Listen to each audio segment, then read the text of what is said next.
Welcome to Kotler and Keller's Marketing Management. Chapter 9, Identifying Market Segments and Targets. Hey, let's get started. Learning objectives. In what ways can a company divide the consumer market into segments? How should business markets be segmented? How should a company choose the most attractive target markets? What are the requirements for effective segmentation? And what are the different levels of market segmentation? Market segmentation divides a market into well-defined slices. A market segment consists of a group of customers who share a similar set of needs and wants. The marketer's task is to identify the appropriate number and nature of market segments and decide which ones to target.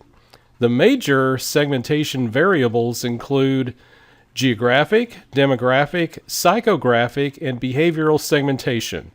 Here, they're summarized in Table 9.1. The company can operate in one or a few areas, or it can operate in all but pay attention to local variations.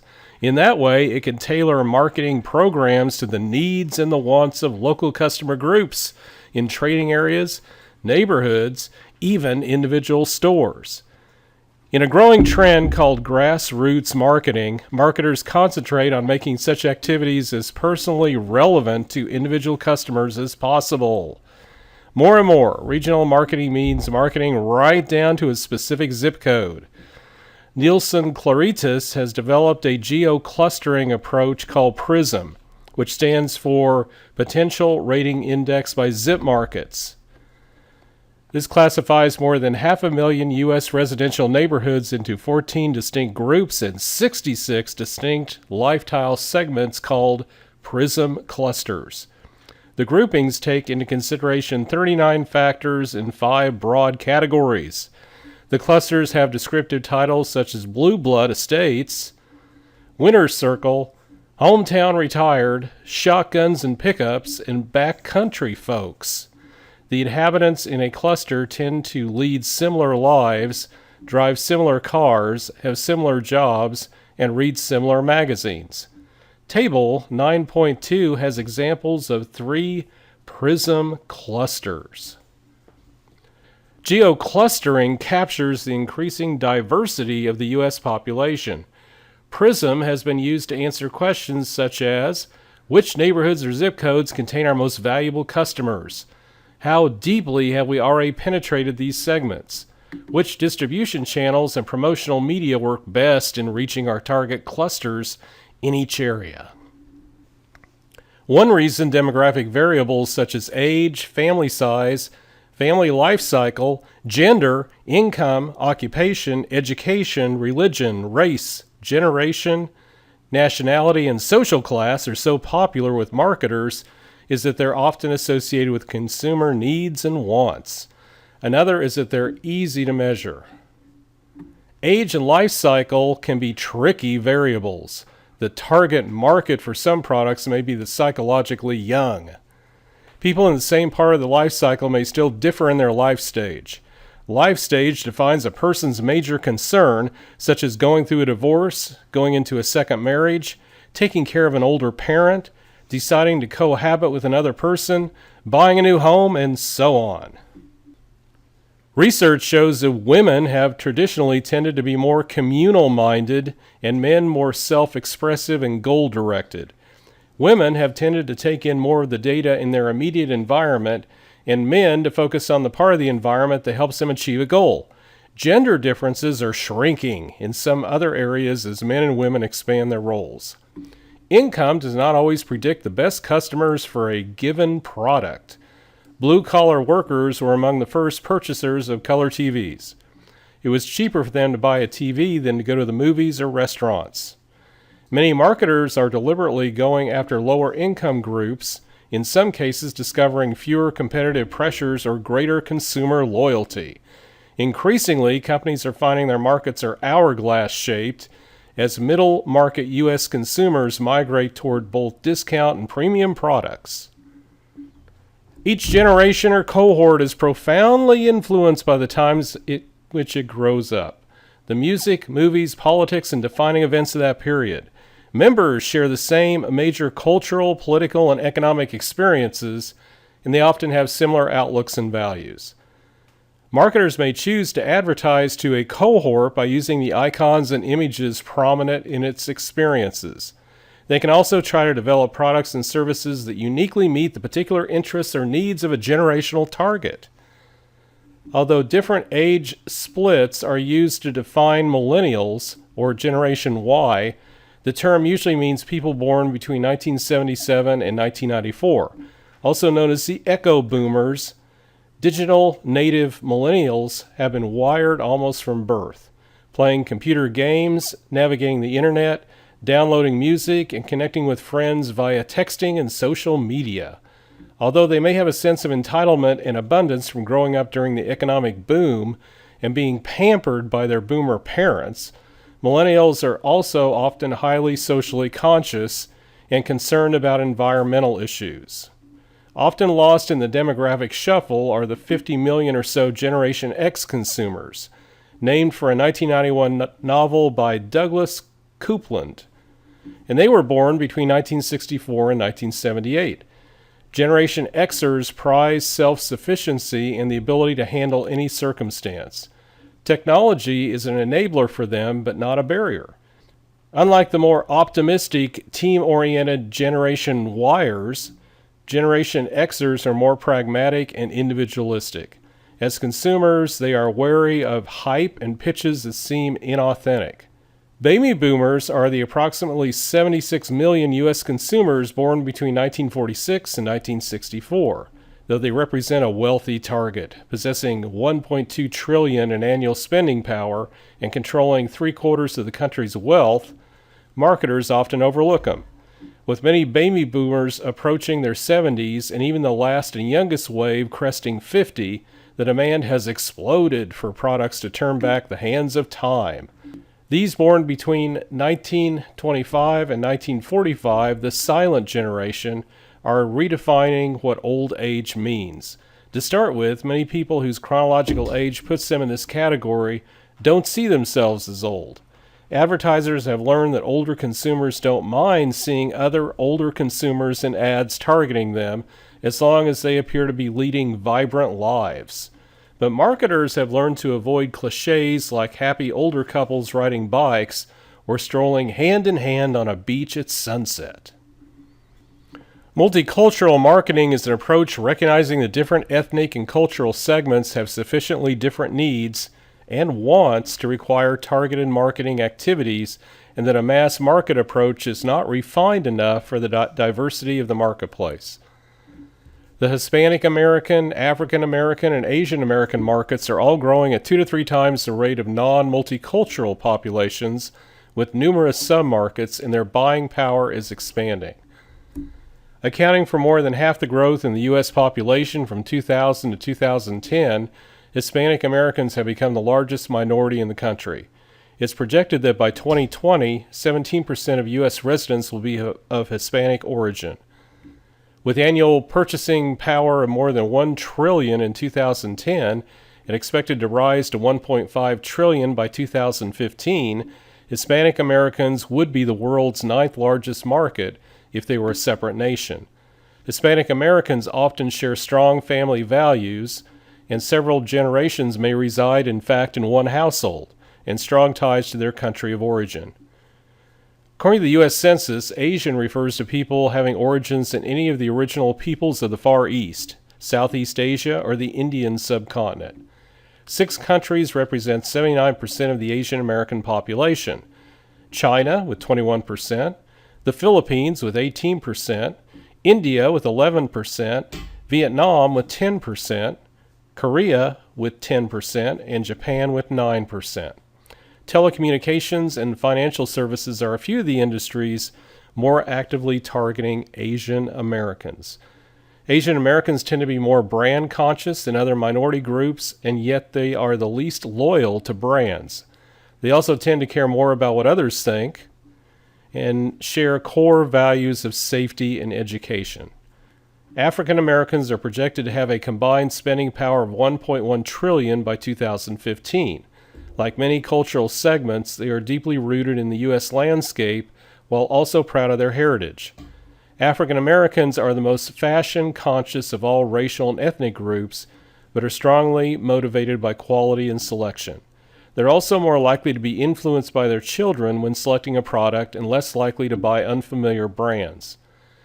African Americans watch TV and listen to the radio more than any other group and are heavy users of mobile data. Nearly 3/4 have a profile on more than one social network, with Twitter being extremely popular. The lesbian, gay, bisexual, and transgender market, or LGBT, is estimated to make up 5% to 10% of the population and have about $700 billion in buying power. Many firms have recently created initiatives to target this market. Some firms worry about backlash from organizations that will criticize or even boycott firms supporting gay and lesbian causes. Although Pepsi, Campbell's, and Wells Fargo all experienced such boycotts in the past, they continue to advertise to the gay community. Psychographics is the science of using psychology and demographics to better understand consumers. People within the same demographic group can exhibit very different psychographic profiles. One of the most popular commercially available classification systems based on psychographic measurements is Strategic Business Insights, SBI, VALS framework. VALS is based on psychological traits for people and classifies U.S. adults in 8 primary groups based on responses to a questionnaire featuring 4 demographic and 35 attitudinal questions. The VALS system is continually updated with new data from more than 80,000 surveys per year. Check this out in Figure 9.1. The main dimensions of the VALS segmentation framework are consumer motivation and consumer resources. Consumers are inspired by one of 3 primary motivations: ideals, achievement, and self-expression. Those primarily motivated by ideals are guided by knowledge and principles. Those motivated by achievement look for products and services that demonstrate success to their peers. Consumers whose motivation is self-expression desire social or physical activity, variety, and risk. Personality traits such as energy, self-confidence, intellectualism, novelty-seeking, innovativeness, impulsiveness, leadership, and vanity, in conjunction with key demographics, determine an individual's resources. Different levels of resources enhance or constrain a person's expression of his or her primary motivation. Although psychographic segmentation can provide a richer understanding of consumers, some marketers faulted for being somewhat removed from actual consumer behavior. Needs-based or benefit-based segmentation identifies distinct market segments with clear marketing implications. People play 5 roles in a buying decision. They are the initiator, the influencer, the decider, the buyer, and the user. For example, assume a wife initiates a purchase by requesting a new treadmill for her birthday. The husband may then seek information from many sources, including his best friend who has a treadmill and is a key influencer in what models to consider. After presenting the alternative choices to his wife, he purchases her preferred model, which ends up being used by the entire family. Different people are playing different roles, but all are crucial in the decision process and ultimate consumer satisfaction. Many marketers believe variables related to users or their usage, occasions, status, usage rate, buyer readiness stage, and loyalty status are good starting points for constructing market segments. Occasions mark a time of day, week, month, year, or other well-defined temporal aspects of a consumer's life. We can distinguish buyers according to the occasions when they develop a need, purchase a product, or use a product. Every product has its non-users, ex-users, potential users, first-time users, and regular users. Included in the potential user group are consumers who will become users in connection with a life stage or event. We can segment markets into light, medium, and heavy product users. Heavy users are often a small slice but account for a high percentage of total consumption. Some people are unaware of the product. Some are aware, some are informed, some are interested, some desire the product, and some intend to buy. To help characterize how many people are at different stages and how well they have converted people from one stage to another, recall from Chapter 5 that marketers can employ a marketing funnel to break the market into buyer readiness stages. Loyalty status marketers usually envision 4 groups based on loyalty. Hardcore loyals, consumers who buy only one brand all the time. Split loyals, consumers who are loyal to 2 or 3 brands. Shifting loyals, consumers who shift loyalty from one brand to another. And switchers, consumers who show no loyalty. 5 consumer attitudes about products are enthusiastic, positive, indifferent, negative, and hostile. Figure 9.2 displays a funnel for 2 hypothetical brands. Compared with brand B, brand A performs poorly at converting one-time users to more recent users. Only 46% convert for brand A compared with 61% for brand B. Depending upon the reasons consumers didn't use again, a marketing campaign could introduce more relevant products, find more accessible retail outlets, or dispel rumors or incorrect beliefs that consumers hold. Combining different behavioral bases can provide a more comprehensive and cohesive view of a market and its segments. Figure 9.3 depicts one possible way to break down a target market by various behavioral segmentation bases. We can segment business markets with some of the same variables we use in consumer markets, such as geography, benefits sought, and usage rate, but business marketers also use other variables. Table 9.5 shows one set of these. The demographic variables are the most important, followed by the operating variables, down to the personal characteristics of the buyer.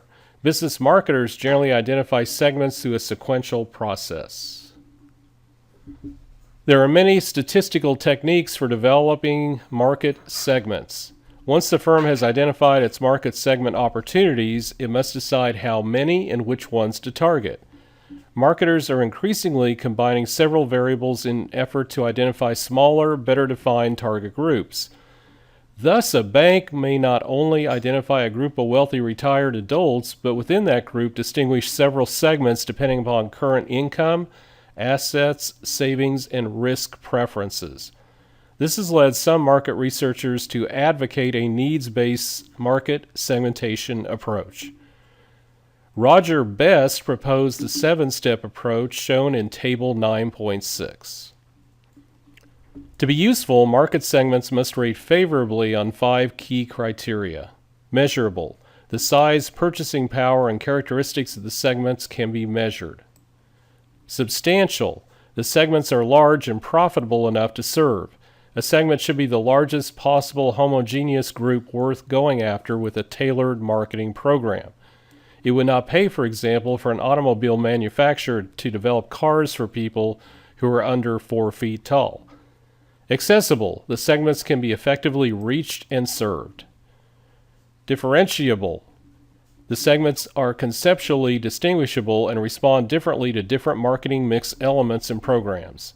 If married and single women respond similarly to a sale on perfume, they do not constitute separate segments. Actionable. Effective programs can be formulated for attracting and serving the segments. Michael Porter has identified 5 forces that determine the intrinsic long-run attractiveness of a market or market segment. It includes industry competitors, potential entrants, substitutes, buyers, and suppliers. Threat of intense segment rivalry. A segment is unattractive if it already contains numerous, strong, or aggressive competitors. These conditions will lead to frequent price wars, advertising battles, and new product introductions, and will make it expensive to compete. Threat of new entrants. The most attractive segment is one in which entry barriers are high and exit barriers are low. Few new firms can enter the industry, and poorly performing firms can easily exit. When both entry and exit barriers are high, profit potential is high, but firms face more risks because poorer performing firms stay in and fight it out. When both entry and exit barriers are low, Firms easily enter and leave the industry, and returns are stable but low. The worst case occurs when entry barriers are low and exit barriers are high. Here, firms enter during good times but find it hard to leave during bad times. Threat of substitute products. A segment is unattractive when there are actual or potential substitutes for the product. Substitutes place a limit on prices and on profits. If technology advances or competition increases in these substitute industries, prices and profits are likely to fall. Threat of buyers' growing bargaining power. A segment is unattractive if buyers possess strong or growing bargaining power. Buyers' bargaining power grows when they become more concentrated or organized, when the product represents a significant fraction of their costs, when the product is undifferentiated, when buyers' switching costs are low, or when they can integrate upstream. To protect themselves, sellers might select buyers who have the least power to negotiate or switch suppliers. A better defense is developing superior offers that strong buyers cannot refuse. Threat of suppliers' growing bargaining power. A segment is unattractive if the company's suppliers are able to raise prices or reduce quantity supplied. Suppliers tend to be powerful when they are concentrated or organized, when they can integrate downstream, when there are few substitutes, when the supplied product is an important input, and when the costs of switching suppliers are high. The best defenses are to build win-win relationships with suppliers or use multiple supply sources. Marketers have a range or continuum of possible levels of segmentation that can guide their target market decisions. In Figure 9.4, at one end is a mass market of essentially one segment. At the other are individuals or segments of one person each. Between lie multiple segments and single segments. With full market coverage, a firm attempts to serve all customer groups with all the products. Only very large firms such as Microsoft, GM, and Coca-Cola can undertake a full market coverage strategy. Large firms can cover a whole market in two ways, through differentiated or undifferentiated marketing. Multiple segment specialization. With selective specialization, a firm selects a subset of all the possible segments, each objectively attractive and appropriate. There may be little or no synergy among the segments, but each promises to be a moneymaker. Keeping synergies in mind, companies can try to operate in super segments rather than isolated segments. A super segment is a set of segments sharing some exploitable similarity. With product specialization, the firm sells a certain product to several different segments. With market specialization, the firm concentrates on serving many needs of a particular customer group, such as by selling an assortment of products only to university laboratories. With single segment concentration, the firm markets to only one particular segment. Through concentrated marketing, the firm gains deep knowledge of the segment's needs and achieves a strong market presence. It also enjoys operating economies by specializing its production, distribution, and promotion. If it captures segment leadership, the firm can earn a high return on its investment. A niche is a more narrowly defined customer group seeking a distinctive mix of benefits. Marketers usually identify niches by dividing a segment into subsegments. Individual marketing. The ultimate level of segmentation leads to segments of one, customized marketing, or one-to-one marketing. As companies have grown proficient at gathering information about individual customers and business partners, and as their factories are being designed more flexibly, they have increased their ability to individualize market offerings, messages, and media. Mass customization is the ability for a company to meet each customer's requirements, to prepare on a mass basis individually designed products, services, programs, and communications. Early pioneers in individual marketing, Don Peppers and Martha Rogers, outlined a four-step framework for what they called one-to-one marketing. One-to-one marketing is not for every company. It works best for firms that normally collect a great deal of individual customer information and carry a lot of products that can be cross-sold, need periodic replacement or upgrading, and offer high value. For others, the required investment in information collection, hardware and software may exceed the payout. The cost of goods is raised beyond what the customer is willing to pay. Some consumers resist being labeled. Singles may reject single-serve food packaging if they don't want to be reminded they're single. Elderly consumers who don't feel their age may not appreciate products that label them as old. Market targeting also can generate public controversy when marketers take unfair advantage of vulnerable groups, such as children, or disadvantaged groups, such as inner-city residents, or promote potentially harmful products. The cereal industry has been criticized through the years for marketing efforts directed towards children. Hey, thanks for watching this video. Please check out the other videos in the Marketing Management series. Thanks again.